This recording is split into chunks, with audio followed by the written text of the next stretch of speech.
Hey everybody, welcome to WhyBuy. Let's talk about Sea of Thieves for the Xbox One.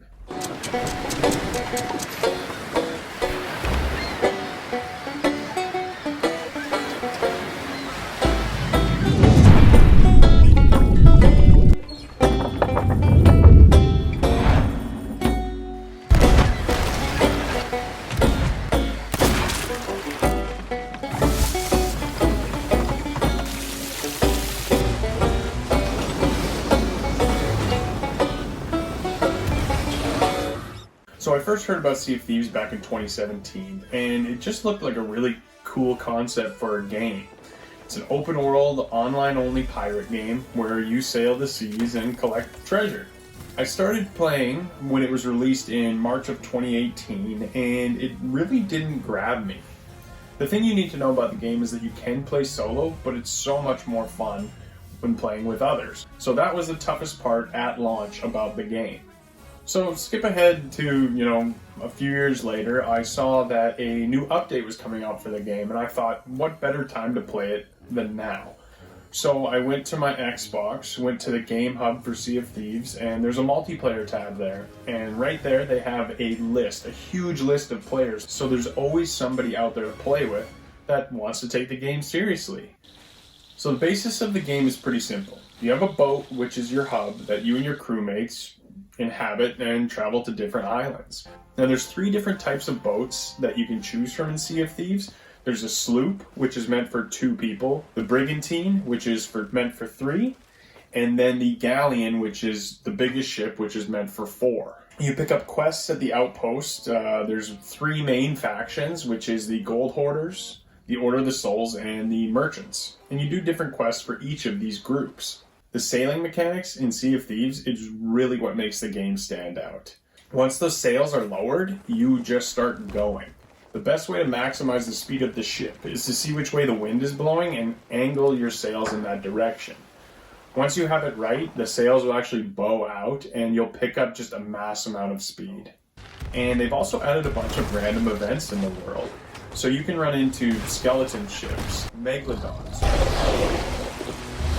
or even krakens. And krakens are the coolest because it's almost like a boss fight, really. You're just sailing along and then the waters turn inky black and 8 or 10 or however many tentacles pop up out of the water. And at the end of the tentacles, there's these little mouths that scream and claw at you.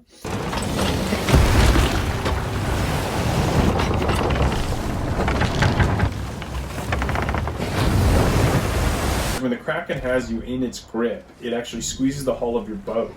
And then you start having leaks, water's pouring in. So you need one person to kind of repair and bail water. You have this bucket, so you scoop up the water, then you run over and you throw it out. And it's pretty intense. So you have to be well coordinated to win any battle in Sea of Thieves. Because if you sink and you have loot, it's gone. One of the most dangerous things in Sea of Thieves, though, is the other players, the other pirates. Whenever you're approaching an island and you see another ship there, you do not know if they're going to be friendly or not. I'd say 8 times out of 10, be ready for a battle.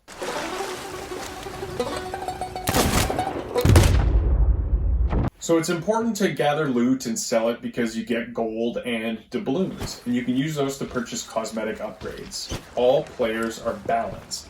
Everything you can buy is purely cosmetic. So you can, upgrade your ship's hull, the wheel, the sails. You can get new cannons. And for a player, you can get new hats, coats. You can get a hook, a peg leg, an eye patch. Basically everything that a pirate could ever need. And you can also upgrade your guns and equipment. You have 4 main weapons: your cutlass, your pistol, your shotgun, and your sniper rifle. You have a spyglass to look through. You have a bucket for bailing water. You have a shovel to dig up treasure, and a compass, which is very, very important. On the gold hoarder missions, when you arrive at an island, it is very important that you have your bearings. Sometimes you can come from the south, so if you're looking at the map, you're probably good because the maps are, south to north. But if you're coming from the north, the map is essentially upside down, and you can't just turn it. And that's a really cool part about it. It doesn't hold your hand, the game. It really wants you to think for yourself. I've actually started playing with my girlfriend as well. I thought she would like it. It's kind of her style of game. She has Xbox as well.